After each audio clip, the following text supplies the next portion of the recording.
예, 성경 말씀 보겠습니다. 히브리서 9장 3절부터 4절의 말씀을 봅니다. 예, 같이 합독하도록 하겠습니다. 또 둘째 휘장 뒤에 있는 장막을 지성소라 일컫나니 금향료와 사면을 금으로 싼 언약궤가 있고 그 안에 만나를 담은 금항아리와 아론의 쌍난 지팡이와 언약의 비석들이 있고 아멘. 예, 오늘도 우리에게 주신 본문의 말씀을 통해서 언약궤 중심의 신앙생활이라고 하는 주제로 5번째 말씀을 드리려 합니다. 지난번 시간에 4번째 시간에서 언약궤 중심의 신앙생활에 있어서 그 언약궤 안에 들어있는 3번째 성물이 바로 언약의 비석들이라고 말씀을 했습니다. 예, 이 언약의 비석들이 주는 교훈은 바로 하나님과 재물을 겸하여 섬기지 말라는 것으로 귀결되어짐을 우리가 보았습니다. 예. 모든 재물, 재물뿐만 아니죠. 모든 만물의 주인이 하나님이십니다. 그 중에서도 특별히 우리 하나님께서 모든 물질이까지도 하나님의 것이지 우리의 것이 아닙니다. 하나님께서 이스라엘 백성들에게 물질을 주셨는데 그 물질을 주신 목적이 자신들 잘 먹고 잘 쓰고 비대하고 살찌라고 주신 것이 아니고 바로 뭐라고요? 그 물질을 가지고 하나님을 위해서 사용할 수 있도록 하나님을 위해서 사용하도록 그렇게 해서 이스라엘 백성들에게 이미 700년 전부터 아브라함의 언약 속에서 하나님께서 그렇게 약속하셨고 주셨음에도 불구하고 이스라엘 백성들이 하나님을 섬기라고 주신 그 물질을 가지고 바로 금송아지를 만들어서 섬겼다 이 말입니다. 이것을 가리켜서 하나님과 금송아지를 겸하여 섬겼다. 하나님과 물질을 겸하여 섬겼다고 말씀하고 있는 것입니다. 이 말씀은 구약시대뿐만 아니고 신약시대에 와서도 우리 하나님께서는 우리에게 물질에 관한 교훈을 하시면서 계속해서 우리에게 뭐라고 말씀하십니까? 하나님과 재물을 겸하여 섬길 수 없다라고 말씀하고 있는 것입니다. 하나님께서 주신 물질인데 그 물질을 결코 신이 될 수 없잖아요. 근데 많은 사람들이 하나님께서 주신 그 물질을 가지고 금신상을 만들고 또 다른 돌부처를 만들고 또는 다른 목각을 만들어 가서 세우고 그렇게 해서 그것을 가리켜서 바로 자기들의 신이라고 부릅니다. 여러분, 만든 분이 위대한 분입니까? 만들어진 존재가 위대한 겁니까? 만든 분이 위대한 분이요. 사람이 만약 어떤 걸 만들었다면 그건 신이 아니고 그걸 만든 그 사람이 더 신이어야 마땅하잖아요. 아멘. 예. 어떻게 만들어진 것들이 신이 될 수 있단 말입니까? 내가 만들었는데 그게 어떻게 내게 복을 준단 말입니까? 예.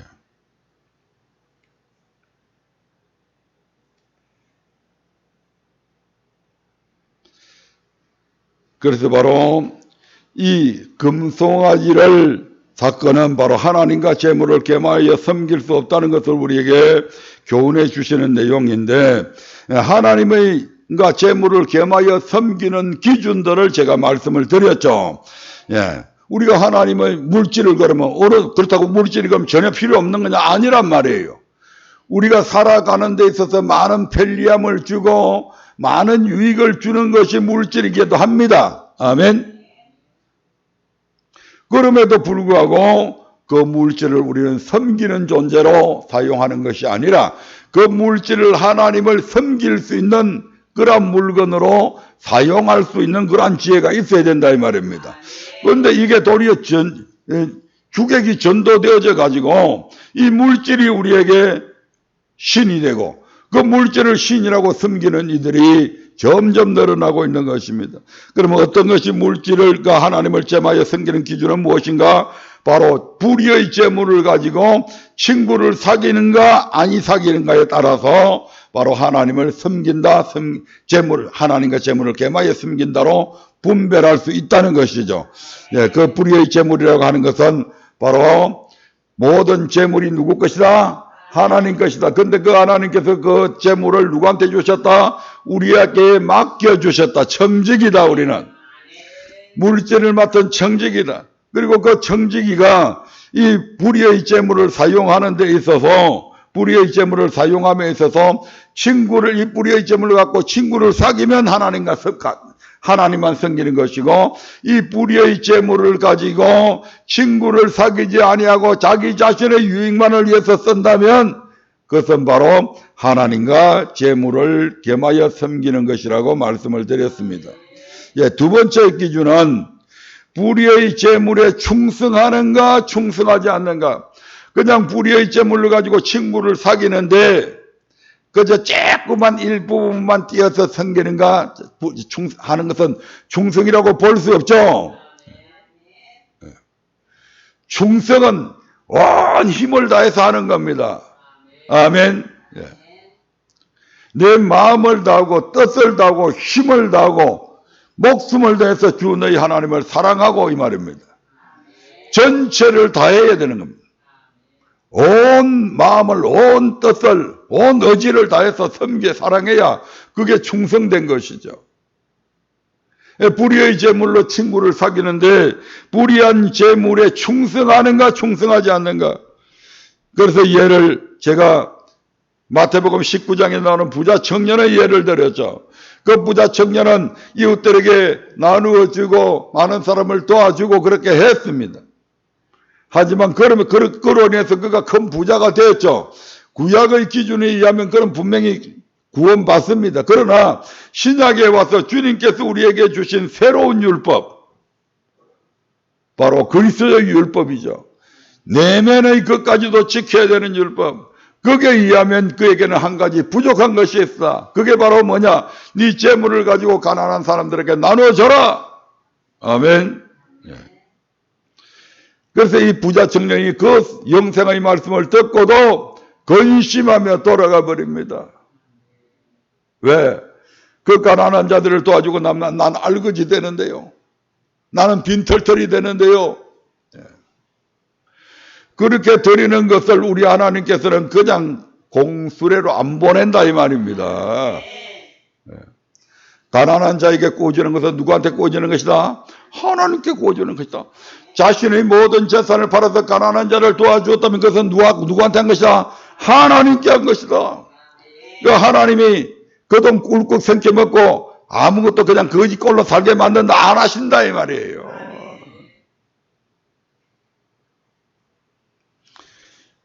그래서 주님께서 그 뒤에 말씀에서 이 땅에서도 여러 배를 받고 영원한 천국을 상속한다고까지 말씀을 하고 있잖아요.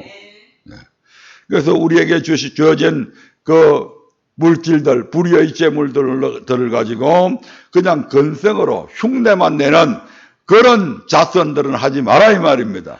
우리 주님은 그것보다도 훨씬 더 진한 충성하기를 원하시는 것입니다. 세 번째, 하나님과 재물을 겸하여 섬기는 기준 세 번째는 보물을 땅에 쌓아두는가 하늘에 쌓아두는가의 문제입니다. 마태복음 6장 19절부터 24절의 말씀을 한번 보겠습니다. 마태복음 6장 19절부터 24절의 말씀입니다. 같이 읽겠습니다. 시작. 너희를 위하여 보물을 땅에 쌓아두지 말라. 거기는 종과 똥록이 하며 도적이 구멍을 뚫고 도적질을 하느니라. 오직 너희를 위하여 보물을 하늘에 쌓아두라.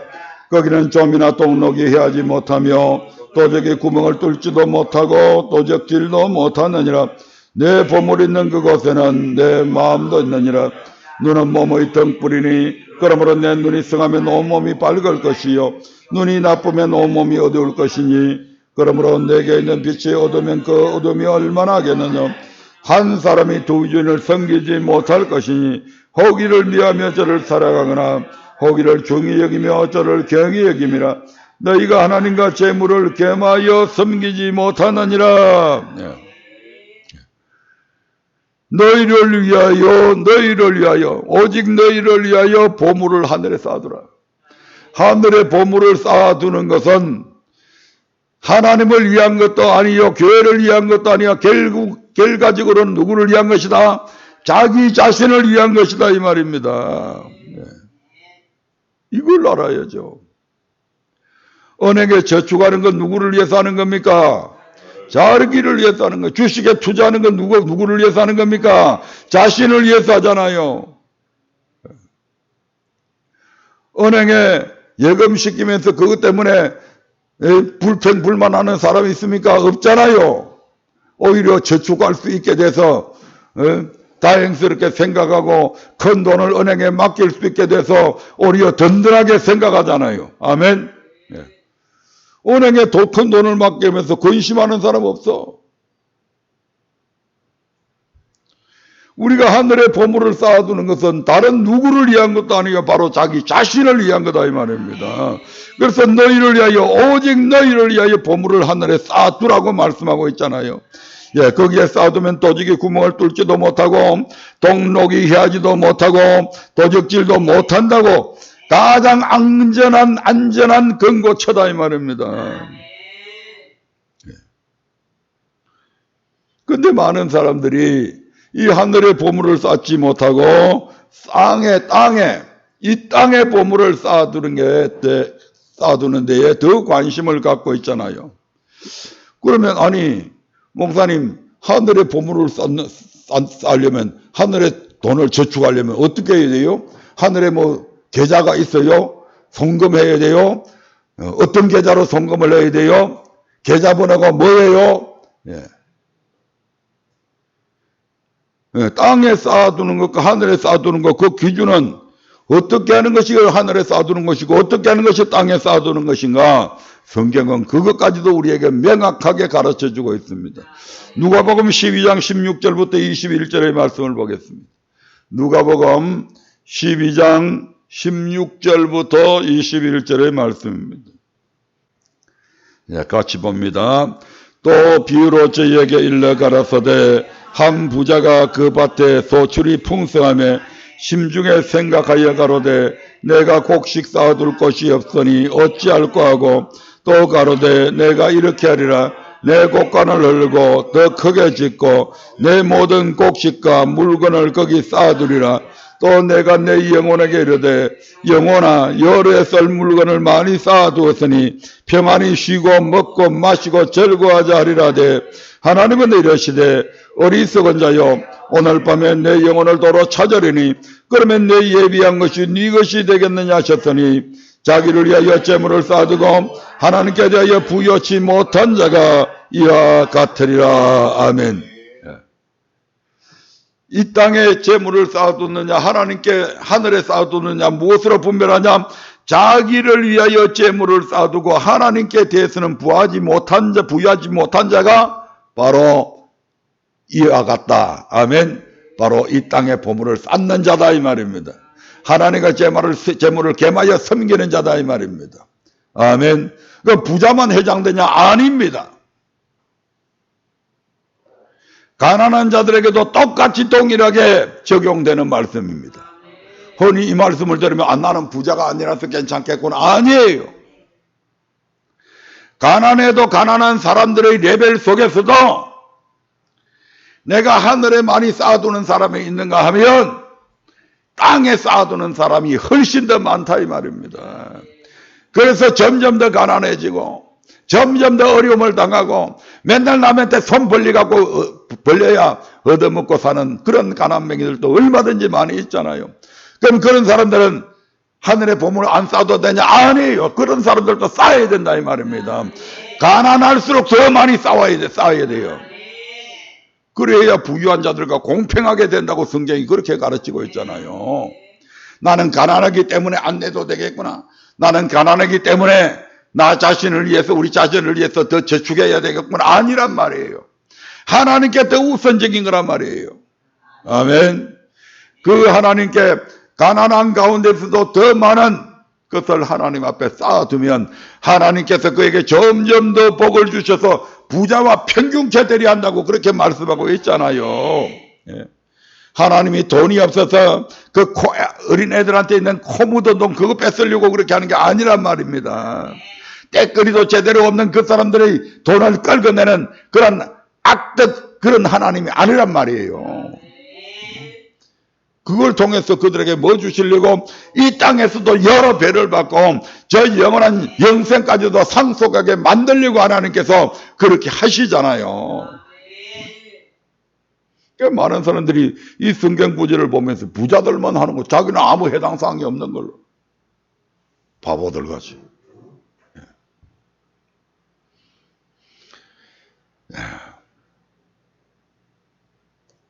하늘에 쌓았는가? 땅에 쌓아두었는가? 하나님의 집인 성전에 쌓아두었는가? 아니면 자기 금고에만 잔뜩 쌓아두었는가? 자기 명의로 된 은행에만 잔뜩 쌓아두었는가? 다 여기에 해당되는 것이죠. 아멘.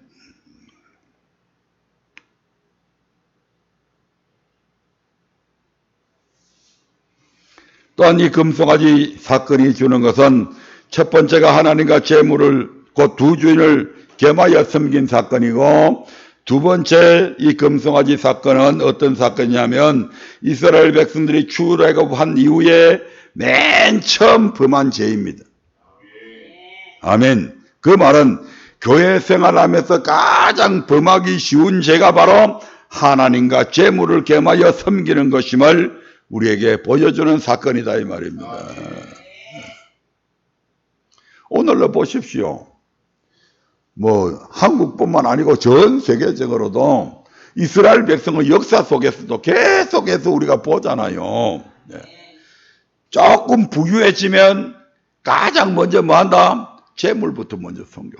부유해지면 부유해질수록 두 하나님을 섬겨야 될 텐데 조금 부유해지면 하나님 제껴버리고 물질 쫓아간다 이 말입니다. 여수론이 살찜에 여호와를 발로 찼다고 그러잖아요.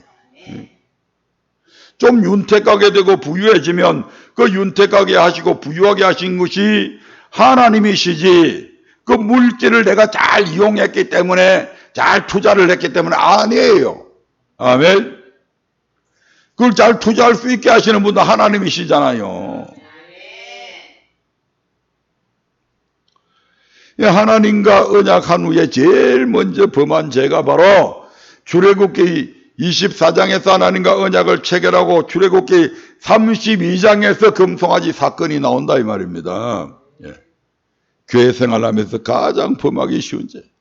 그래서 늘 조금 예를 들어서 생활에 여유가 생겨지고 조금 부유해지고 하면 꼭 하나님 앞에 기도해야 될 제목이 있습니다. 하나님 이 재물을 제대로 하나님 뜻대로 다스릴 수 있는 지혜를 주옵소서. 그리 안 하면 그 재물이 모든 악의 근원이 된다 이 말입니다. 그래서 성경에 뭐라고 이야기합니까? 돈이 일만하게 뿌리가 된다. 너희가 말세에 재물을 쌓았도다. 화가 있다 이 말이죠. 아멘. 그래서 조금 우리의 생활이 윤택해지게 되면 우리가 늘 하나님 앞에 기도해야 될 게 하나님 앞에 이 재물을 정말 하나님 보시기에 하나님 뜻대로 잘 사용할 수 있는 그런 좋은 청직이 되게 해주십시오. 좋은 친구 사귈 수 있는 그런 친구를 사귀는 일에 이 재물을 사용할 수 있게 해달라고 그렇게 기도하시기 바랍니다. 잘 사용해야 돼. 물질을 많이 버는 것도 중요해. 많이 벌어야 돼 우리는.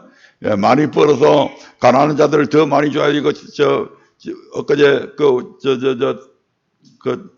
저 목사님 설교하시는데 보니까 수많은 선교사들이 어려움을 당하고 있는데 그런 분들 우리가 도우려면 돈도 많이 벌어야 돼요. 그래서 그런 선한 사업에 쓰게 되고 그러면 하나님께서 또 점점 더 부어주시고 그러면서 더 선한 사업을 많이 하고 계속 이렇게 좋은 방향으로 선순환이 될 수 있도록 그렇게 해야 된다는 것이죠. 세 번째로 이 금송아지 사건이 우리에게 주는 것은 두 주인을 섬기는 자를 우리 하나님께서 반드시 심판하신다고 하는 사실입니다. 하나님께서 뭐 하신다고요? 두 주인을 섬기면 반드시 하나님이 심판하신다. 네. 출애굽기 32장 10절의 말씀을 한번 보겠습니다. 출애굽기 32장 10절입니다. 같이 읽겠습니다. 시작. 그런즉 나대로 하게 하라. 내가 그들에게 진노하여 그들을 진멸하고 너로 큰 나라가 되게 하리라. 아멘. 예. 내가 그들에게 진노하여 그들을 진멸하고 너로 큰 나라 되게 하리라. 이 말이 무슨 말입니까? 지금 이스라엘 백성들 300만이나 되는 이 이스라엘 백성들을 우리 하나님께서 어떻게 하시겠다는 것입니까? 싸그리 내려버리겠다. 누구만 남겨놓고 모세의 가족들만 딱 남겨놔놓고 싸그리 없애버리겠다. 그래서 뭐 하겠다는 겁니까? 너를 통해서 큰 나라를 내가 큰 나라가 되게 해주고 네 백성을 큰 나라 되게 해서 저 가나안 땅에 들어가게 해주겠다. 그 말이잖아요 지금. 그럼 나머지 사람들은 어떻게 된다는 얘기입니까? 멸망당한다 이 말입니다. 자그마치 300명에 이르는 이 이스라엘 민족들이 싸그리 멸망시켜버리겠다. 이게 지금 하나님이 지금 이 하나님과 재물을 겸하여 섬겼을 때의 하나님의 지금 진노의 모습이잖아요. 아멘. 예. 이것 때문에 모세가 하나님 앞에 얼마나 자기의 생명을 내놓고 하나님 앞에 기도합니다. 한번 볼까요? 예. 출애굽기 32장 11절부터 한번 보겠습니다. 10절부터 그대로 보겠습니다.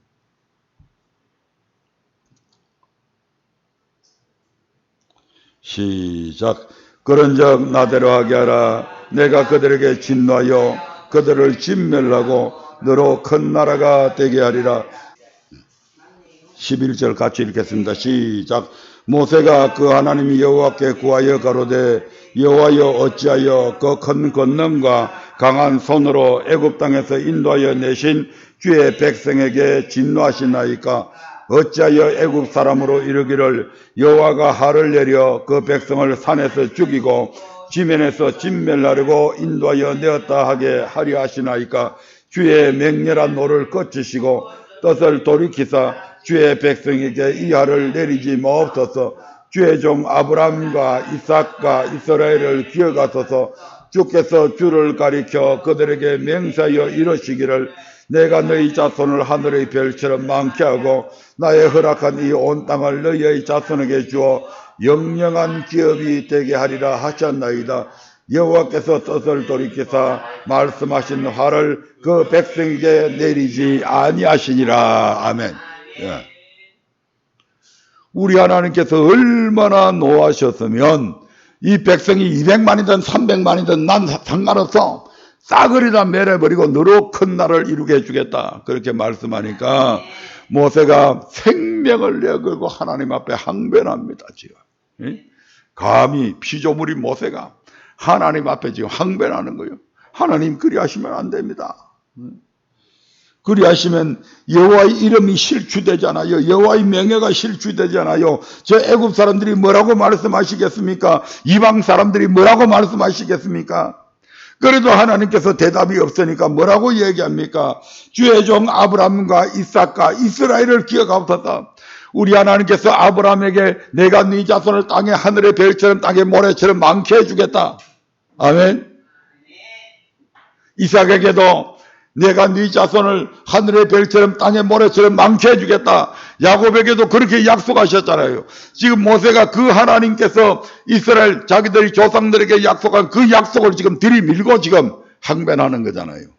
예, 참 우리 하나님이 얼마나 당신의, 그래서 우리 하나님의 이름이 뭐라고요? 여호와다 이 말이면 언약의 하나님이다. 하나님께서 우리에게 약속하신 그 언약의 말씀을 딱 들이밀면요, 하나님은 그냥 깽합니다. 하나님을 이길 수 있는 유일한 방법이잖아요. 내가 하나님의 언약의 말씀대로 충실하게 이행을 했는데 하나님께서 엉뚱한 일을 한다? 그러면 따질 수 있다 이 말입니다. 예레미야도 그렇게 따졌잖아요. 아멘. 하나님, 우리를 심판하려 오는 저 바벨론 군대는 우리보다 그럼 선합니까? 우리보다 그것들은 더 악하지 않습니까? 여호와와 쟁변하잖아요. 그런데 하나님께서 그 이유를 설명하시니까 예레미야가 깽했지. 우리 하나님께서 모세가 이 언약의 말씀을 가지고 지금 하나님 앞에 말씀하시니까 하나님께서 전체적으로 멸하시는 것을 이제 포기하고 결국 끝내 돌이키지 않는 이스라엘 백성들만 결국 3,000명가량만 죽임을 당하게 되는 사건이잖아요. 아멘. 한번 볼까요? 출애굽기 32장 27절부터 한번 보겠습니다. 25절부터요. 출애굽기 32장 25절부터 천천히 읽어봅니다. 시작. 모세가 본적 백성이 방자니 이는 아들이 그들로 방자하게 하여 원수에게 조롱거리가 되게 하였습니다. 이에 모세가 진문에 서서 가로되 누구든지 여호와의 편에 있는 자는 내게로 나오라매 레위 자손이 다 모여 그에게로 오는지라. 모세가 그들에게 이르되 이스라엘의 하나님 여호와께서 이같이 말씀하시기를 너희는 각각 허리에 칼을 차고 진 이 문에서 저 문까지 왕래하며 각 사람이 그 형제를 각 사람이 그 친구를 각 사람이 그 이웃을 도륙하라 하셨느니라. 레위 자손이 모세의 말대로 행하며 이날의 백성 중에 3,000명가량이 죽임바 된지라. 아멘. 하나님과 재물을 겸하여 섬기면서도 끝내 회개치 아니하고 돌이키지 않으니까 어떻게 한다고요? 도륙해버립니다. 그냥 무차별로. 그 무차별로 도륙당하는 자가 누구라고요? 내 형제들이었다 이 말, 내 친구다 이 말입니다.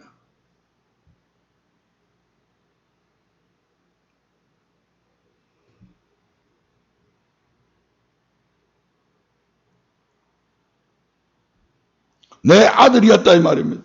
29절 다시 한 번 더 볼까요? 28절 29절 보겠습니다. 시작. 레위 자손이 모세의 말대로 행하며 이날의 백성 중에 3,000명가량 죽임바 된지라. 모세가 이르되 각 사람이 그 아들과 그 형제를 쳤으니 오늘날 여호와께 헌신하게 되었느니라. 아멘. 그냥 무차별 돌이키지 않으니까 그 상대가 누구든지 간에 내 아들이니까 안 돼요. 내 형제니까, 내 형님이니까 안 돼요. 내 동생이니까 안 돼요. 이게 아니란 말이에요.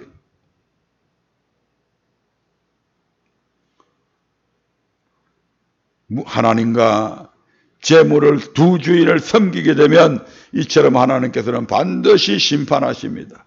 성경적으로 보면요, 물질 하나님과 재물을 겸하여 섬긴 자들은 전부 다 하나님께서 멸망시켜 버렸습니다. 아멘. 예.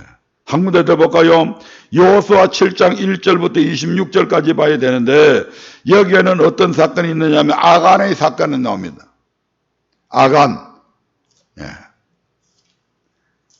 아간은 내 간이 아니고, 예.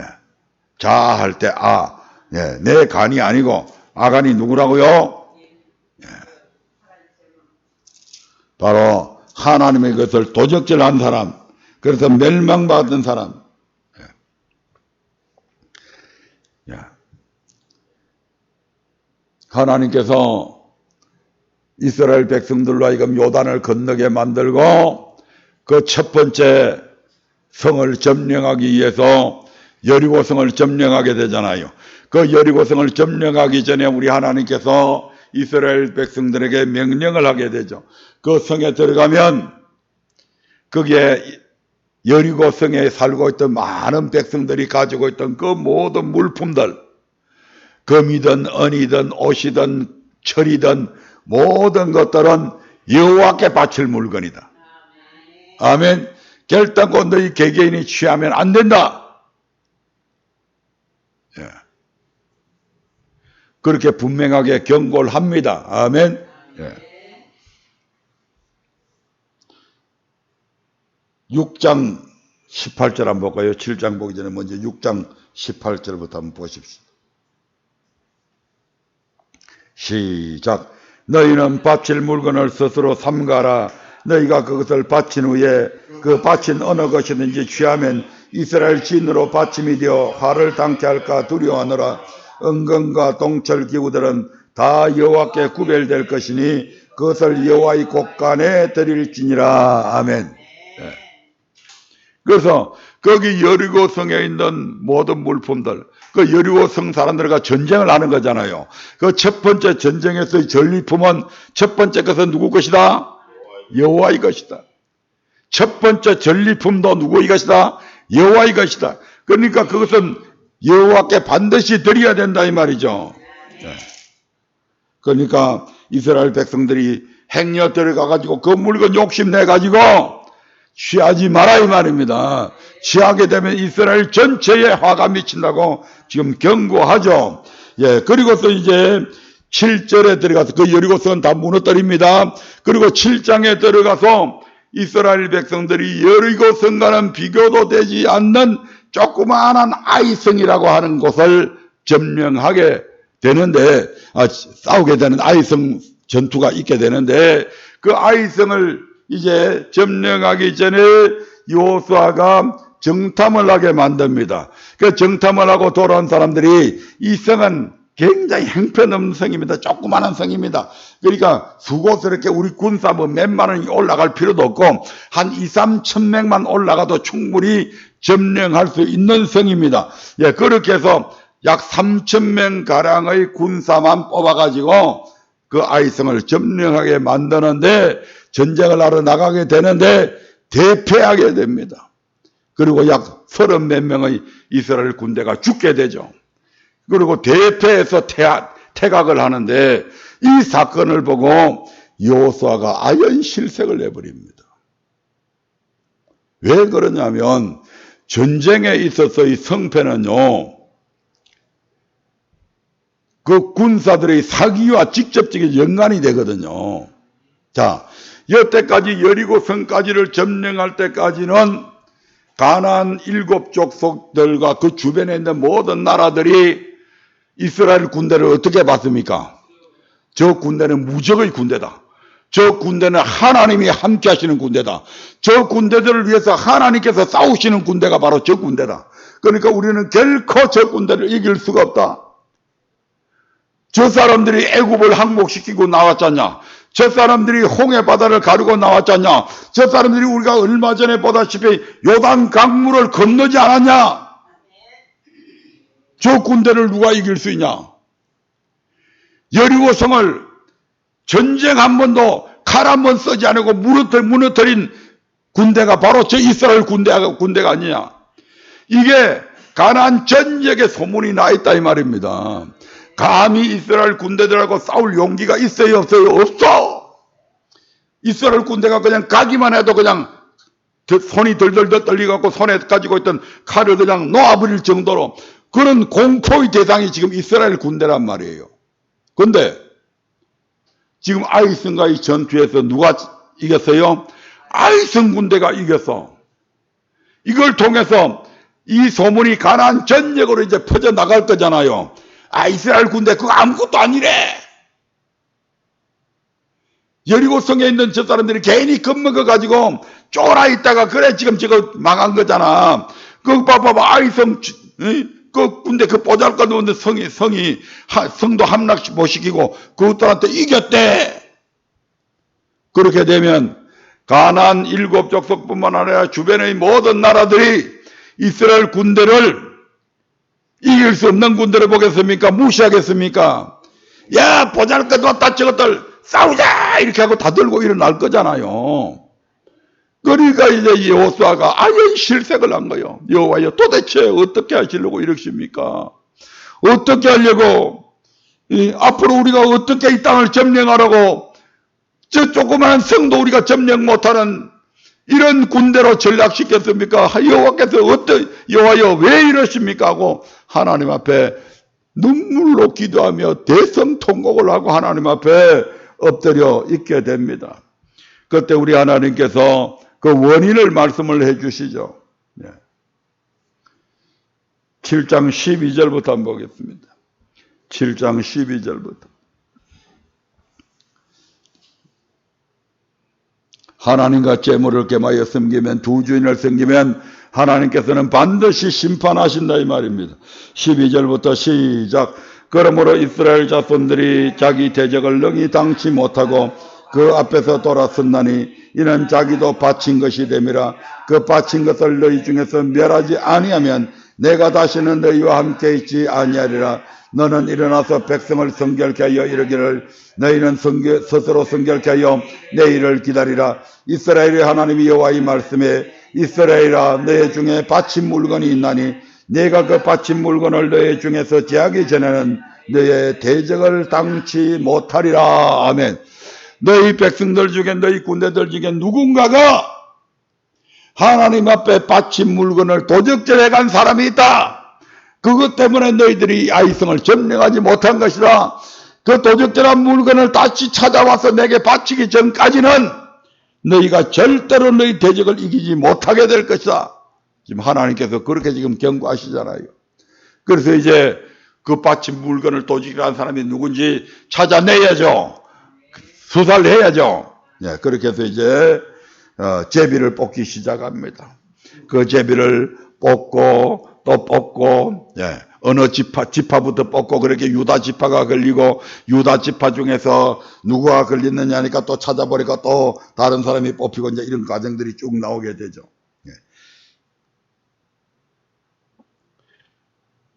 14절부터 계속해서 한번 보겠습니다. 시작. 아침에 너희는 너희 지파대로 가까이 나오라. 여호와께 뽑히는 지파는 그 족속대로 가까이 나올 것이요 여호와께 뽑히는 족속은 그 가족대로 가까이 나올 것이요 여호와께 뽑히는 가족은 각 남자대로 가까이 나올 것이며 바친 물건을 가진 자로 뽑힌 자를 불사르되 그와 그 모든 소유를 그리하라. 이는 여호와의 언약을 어기고 이스라엘 가운데 망령된 일을 행하였음이라 하셨다 하라. 예, 여호수아가 아침 일찍 일어나서 이스라엘을 그 지파대로 가까이 나오게 하였더니 유다 지파가 뽑혔고 유다 족속을 가까이 나오게 하였더니 세라 족속이 뽑혔고 세라 족속의 각 남자를 가까이 나오게 하였더니 삽디가 뽑혔고 삽디의 가족 각 남자를 가까이 나오게 하였더니 유다 지파 세라의 정손이요 삽디의 손자요 갈미의 아들인 아간이 뽑혔더라. 이게 아간 사건입니다. 아멘. 자, 이제 아간이 이제 발각이 되어졌죠. 쭉 밑에 읽어보겠습니다. 19절부터 시작. 여호수아가 아간에게 이르되 내 아들아 청하노라. 이스라엘의 하나님 여호와께 영광을 돌려 그 앞에 자복하고 내 행한 일을 내게 고하라. 그 일을 내게 숨기지 말라. 아간이 여호수아에게 대답하여 가로되 참으로 나는 이스라엘 하나님 여호와께 범죄하여 여차여차히 행하였나이다. 내가 노력한 물건 중에 시날산의 아름다운 외투 한 벌과 은 200세겔과 50세겔 중의 금덩이 하나를 보고 탐내어 취하였나이다. 보소서 이제 그 물건들을 내 장막 곧 땅속에 감추었는데 은은 그 밑에 있나이다. 이에 여호수아가 사자를 보내매 그의 장막에 달려가 본즉 물건이 그의 장막 아래 감추었는데 은은 그 밑에 있는지다. 그들이 그것을 장막 가운데서 취하여 여호수아와 이스라엘 모든 자손에게로 가져오매 그들이 그것을 여호와 앞에 놓으니라. 아멘. 자, 이제 아간이 뽑혔고 아간이 결국 자복을 하게 되죠. 네. 그리고 아간이 여기에는 기록이 되어지 있지 않지만 한 번만 살려달라고 잘못했다고 용서해달라고 얼마나 비렸겠어요. 아간만 비렸겠습니까? 그 가족들은 안 비렸겠습니까? 우리 아버지 좀 용서해 주세요. 우리 남편 좀 용서해 주세요. 그 아간의 아버지가 있으면 우리 아들 좀 용서해 주십시오. 여호수아님, 우리가 잘못했습니다. 내 아들이 잘못했습니다. 아간 나름대로 하나님 아버지, 여호수아님, 우리 제발 좀 용서해 주세요. 우리 잘못했습니다. 얼마나 비렸겠어요. 그럼에도 불구하고 두 주인을 섬긴 이 사건에 대해서는 하나님은 절대로 양보하지 않는다 이 말입니다. 결국 그 이후에 어떻게 되었는지 보십시다. 24절부터 봅니다. 24절부터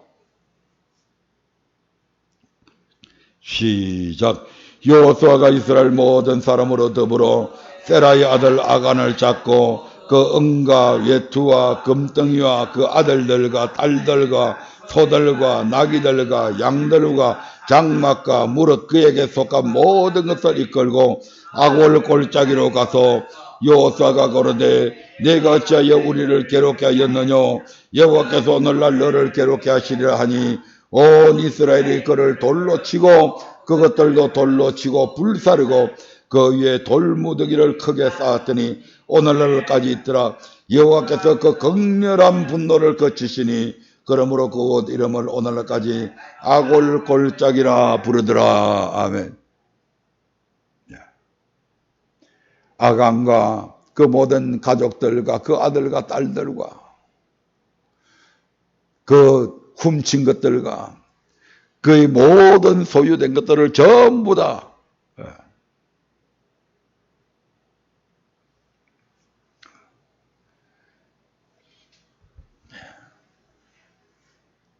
두 주인을 섬기는 자를 우리 하나님께서 반드시 심판하시는데 물질로 인해 하를 당한 사건들이 성경에 얼마든지 엄청스레 기록이 물질과 관계된 두 주인을 딱 섬긴 이 사건은 절대로 하나님이 가만두시지 않으셨다고 하는 사실을 꼭 기억하시기 바랍니다.